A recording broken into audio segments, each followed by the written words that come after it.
parents are busy all the time. They don't spend time with the kid. It's on the social media all the time. On the other end of the cell phone is grooming them.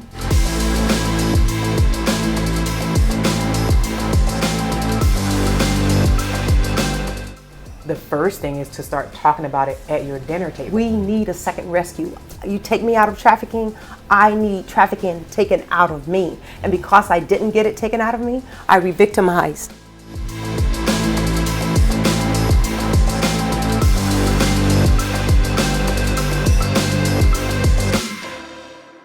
Hello, this is Dr. Triple O. Today we're going to talk about human trafficking. I have some amazing guests with me today, and I'm going to have them each introduce themselves. And starting from this end. Hi, my name is Tanika Clark. I am an actress, philanthropist, and I'm just happy to be here. Thank you. Thank you for coming.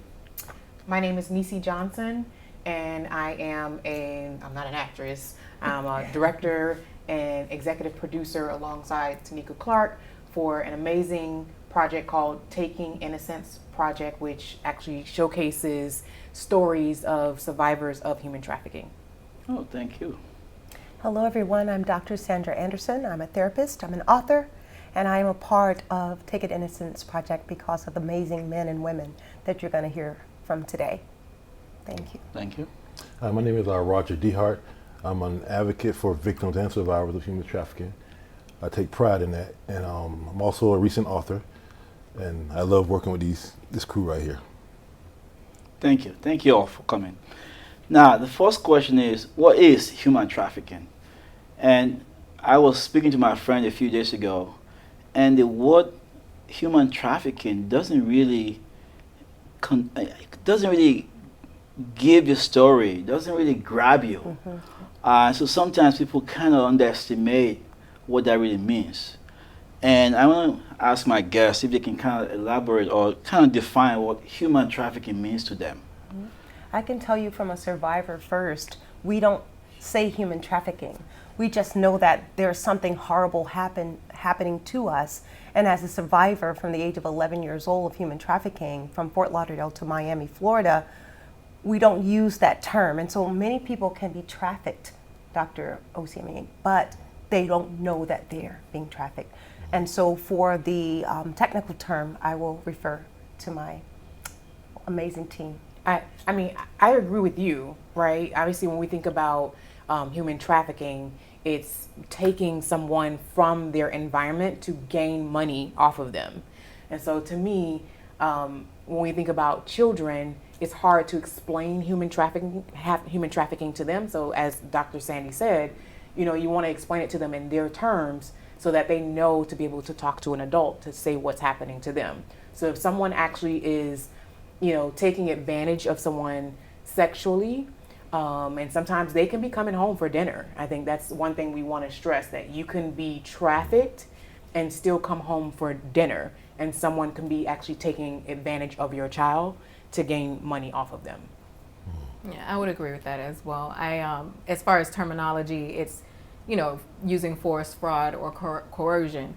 And oftentimes when people hear of human trafficking, their mind automatically goes to the child who was abducted, tape over the mouth.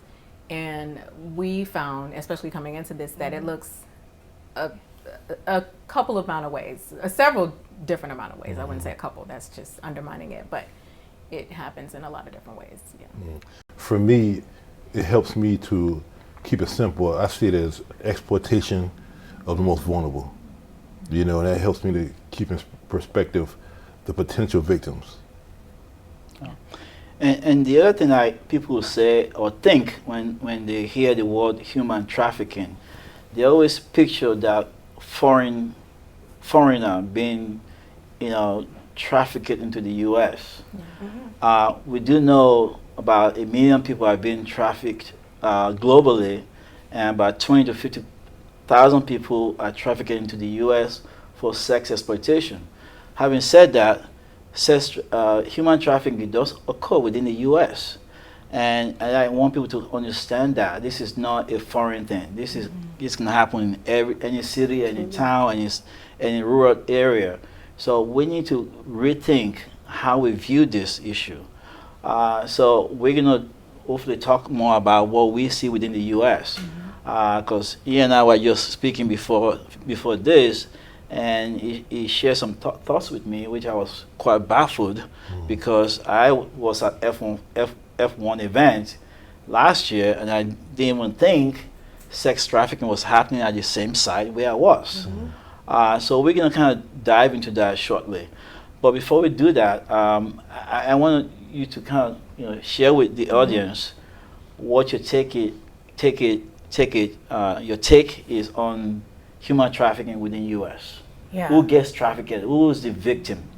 Yeah, I think, well, as far as the approach that we took from the documentary was the who, what, when, where, and why, right? Because when you think about the who, most people think about adults and they think about prostitution, and you think about what you see on films and it looks like the woman is complicit. But one of the things that we did is it was so broad. When you think about strip clubs and hotels, it is very much organized. And so we wanted to actually take an angle that you can't argue with or argue against, and that was with children, because a child cannot consent. And so what it looks like in the US, and I mean, it's many different ways.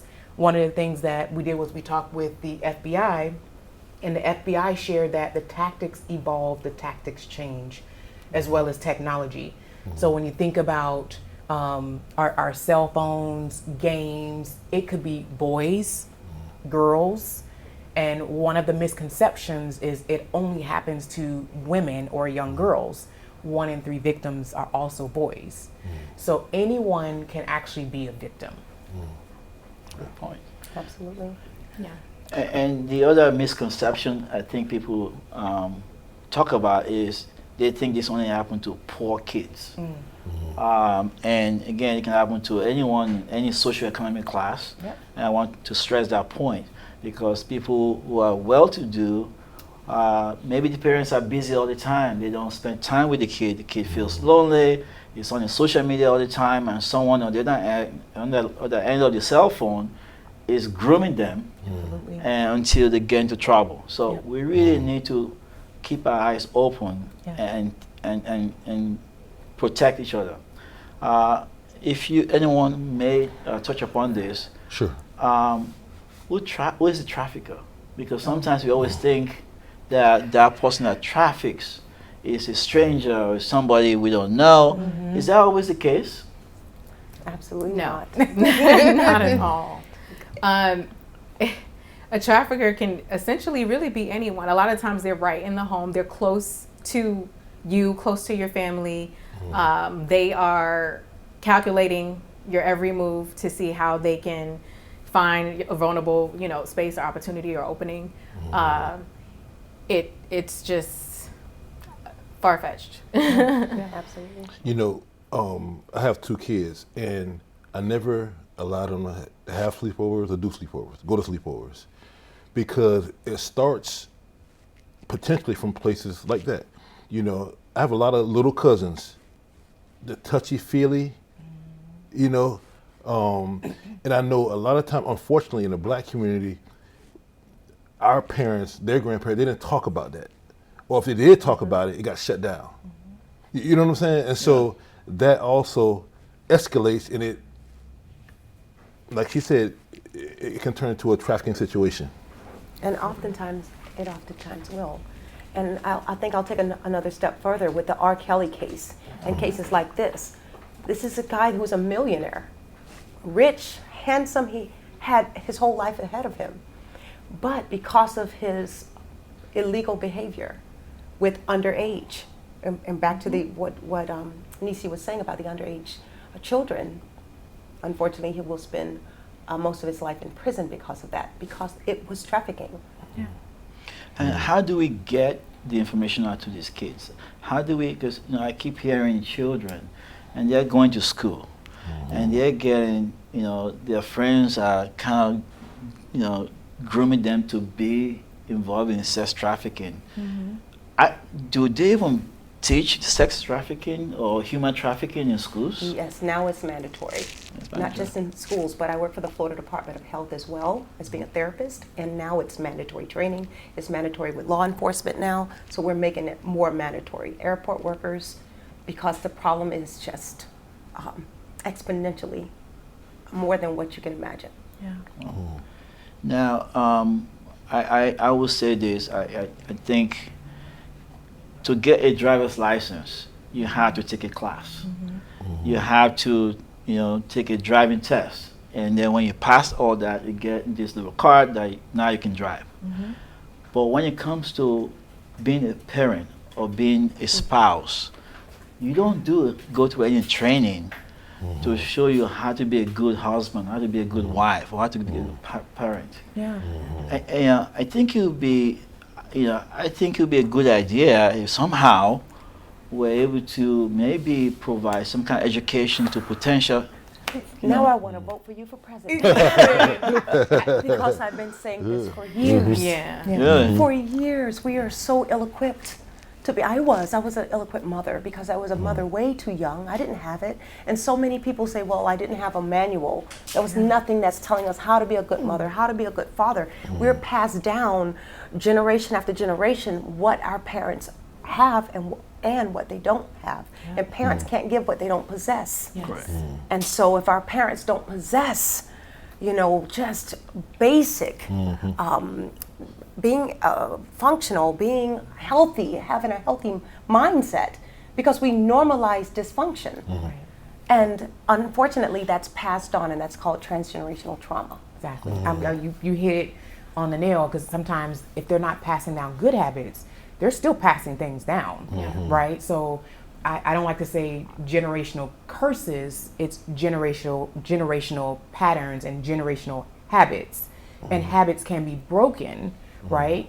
So you have to be aware of the types of habits that are actually happening within your generation in order to be able to break them. But you have to also be aware of that they're wrong, and sometimes you can't tell. Like you talked about, even with the R. Kelly case, molestation happened in his family.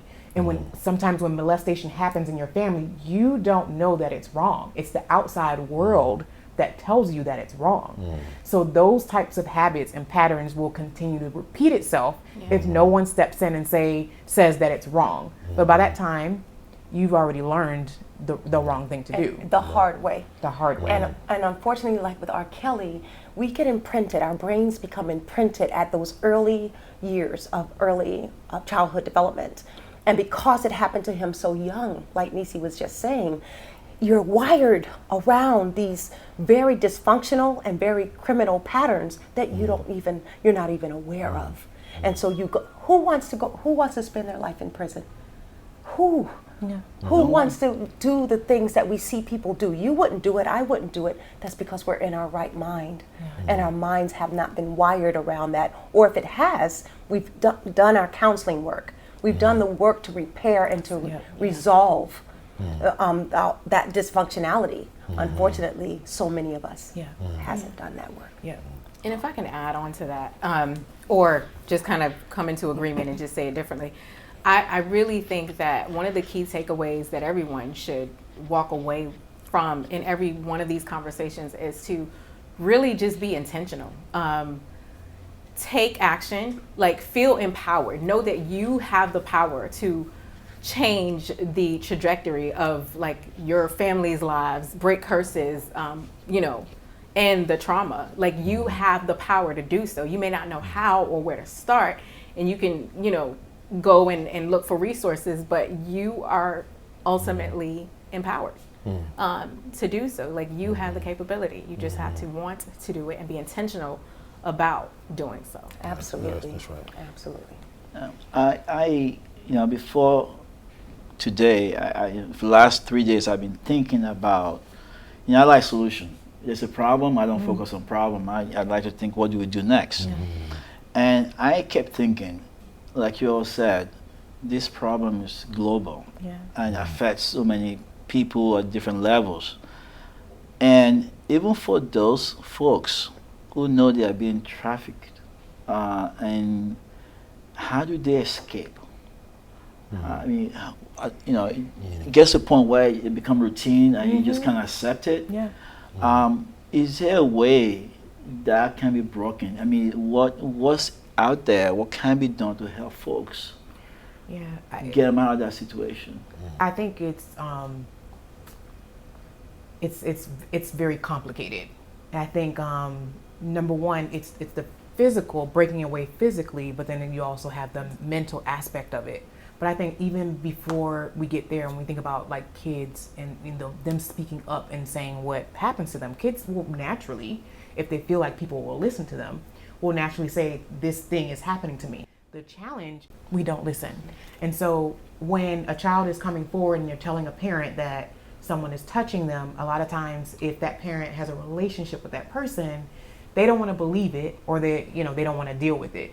I say the first thing you have to do is deal with your vulnerabilities, because those are the things that will make you a target. So if you're hungry, if you don't have money, whatever it might be, those type of things are the things that make you vulnerable to being trafficked.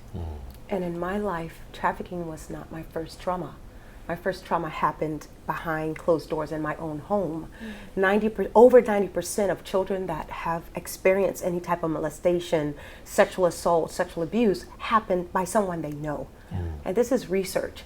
And that happened in my life. And so from 7 years old up until the time I ran away from home, which caused me to go through trafficking, I was being molested by my stepfather.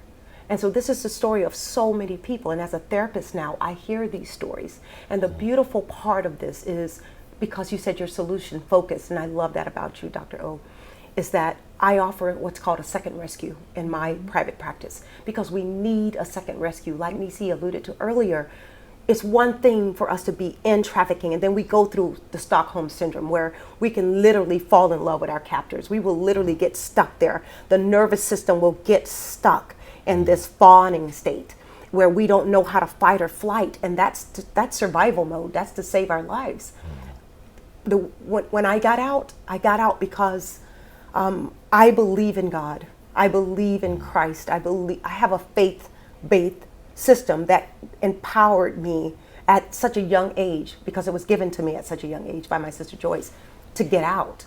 And when I got out, fortunately, the police was there, canvassing that place, because there was a lot of trafficking going on. And then fortunately, I got put into DCF custody. But I didn't get the second rescue. So when we're taking individuals out of trafficking, we're giving them a bed if they're young, and like me, put in DCF custody, Department of Children and Families. But what we're not giving them is the second rescue. We're not giving them trauma-informed counseling. So I got the bed, I got food, but there just wasn't that available at that time when I was going through it. We need a second rescue. You take me out of trafficking, I need trafficking taken out of me. And because I didn't get it taken out of me, I re-victimized. And I'm telling you, it can be horrific.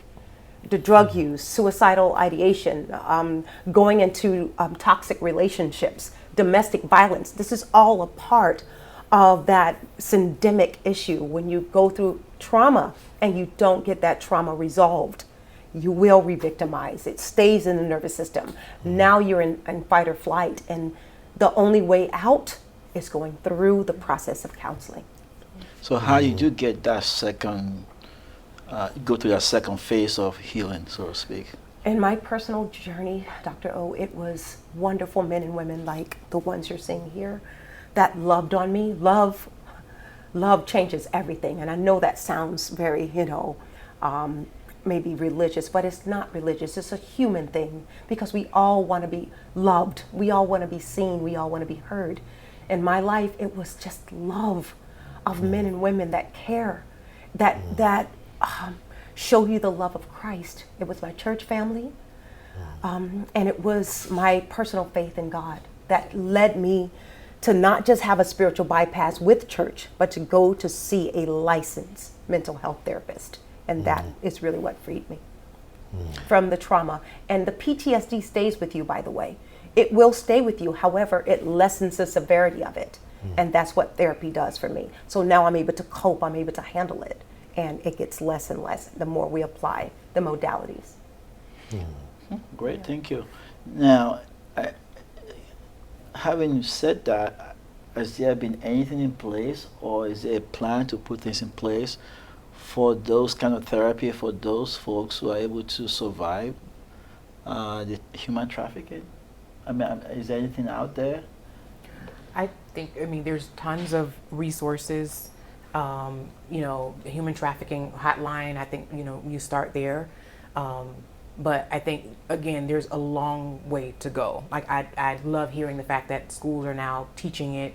I say this all the time. When we grew up, they said, say no to drugs, and those are things that we talked about at our own dinner tables. I think the first thing is to start talking about it at your dinner table. One of the things I hear a lot from just friends of mine when I talk about this subject, they're like, oh, it's just a very hard topic to talk about. Well, you always want to be proactive when talking about this type of topic instead of reactive. You don't want to have to talk about it because you're now going through it because you didn't have the conversation with your kids. So I think the first step is to be able to talk about it with your kids, or if you have someone that's not talking about it with their kids and they trust you, talk about it with other kids as well. And when we first started this, when we started doing the documentary, we had interviews with a lot of the safe houses, and we spoke to lots of people who work directly with children that have been trafficked, and they were still learning themselves how to deal with this because they truly did not know. They couldn't understand why, even being professionals, they could not understand, or they were still trying to wrap their mind around helping someone that kept going back, kept returning. So they would come to the safe houses and then they would, leave. And so they were still trying. So I think there's, a long way to go, still a lot to be done. But with people like Dr. Sandy, if in platforms like this, and if she can continue to speak to, people, the right people and the right sources. That's why I love Dr. Anderson here, because she's always, every time I speak with her, you can feel the energy, you can feel the passion in her voice. And I said, I have to do this show. And as I'm sitting here, I'm thinking, the American College of Pediatrics, for example. I'm not a pediatrician. I would imagine that there should be some kind of, intention to have a training for the pediatrician to start talking to parents when they bring the kids in. I can see so many ways where we can actually do prevention, which I love prevention part of it, because prevention is always better than cure.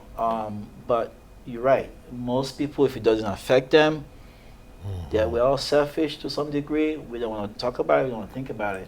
And we think, sometimes we don't think it's affecting us. And it could be affecting us, but we don't see it. And I always say that, whatever you're going through, even if I'm not going through it, at some point I will go through it. And so we can't say, it's not touching me now. No, you need to be aware of it. If it's happening to somebody, it's going to happen to somebody, another person. The thing about too, what I've learned is there are a lot of nonprofit organizations that deal with helping victims and survivors, but I think it's important that in dealing with that you deal with organizations that have survivors on board, a part of their board. I think that's crucial, because you got a lot of organizations that don't have that. Is how the survivor gonna feel safe.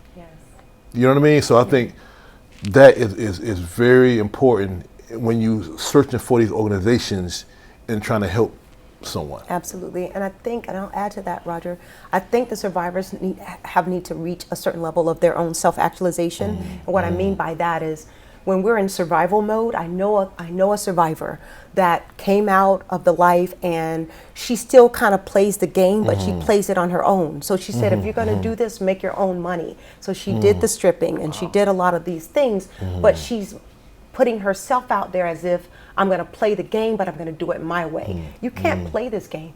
I'm sorry, and no disrespect to anyone, but you're going to lose. You're going to lose. You can't play this game and think you're going to win, because now you're out of their pocket. You're out of the traffick's pocket. You're going to be put in your pocket. Trust me, these are wolves. These are wolves, and they will not have you in any territory outside of their own pocket. And that's how that works. So I think it needs to be a survivor, and I do love survival-led organizations. Matter of fact, research has proven whether it's AA, NA, AA is Alcoholics Anonymous, Narcotics Anonymous, or anything that substance abuse related, you need peers there. Even with HIV, I've been living with HIV for 31 years.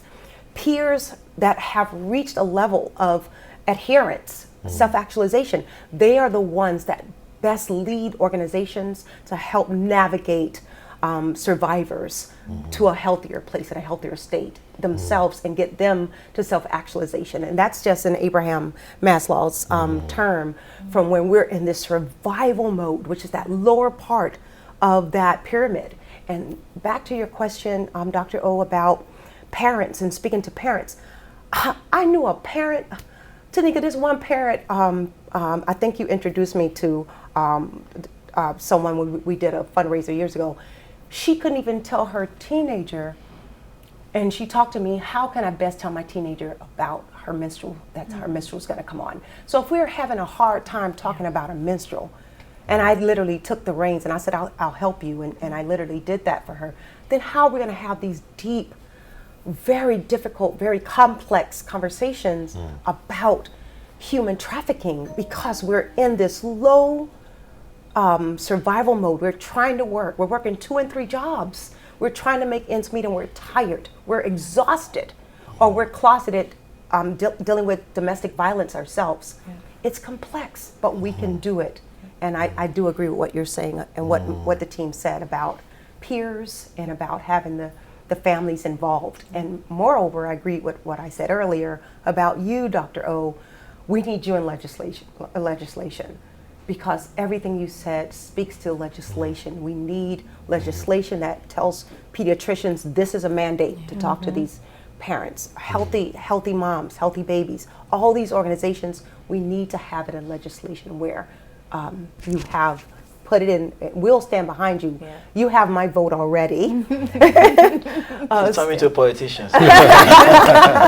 Yes, because it needs to happen at a governmental level. Yeah. Funny too, because last week I spoke to a lady. She's the CEO of Nurses Against Trafficking, and there are over 4.5 nurses in the United States. She was saying about 70% of the nurses don't know the signs of a victim when they come in for trafficking.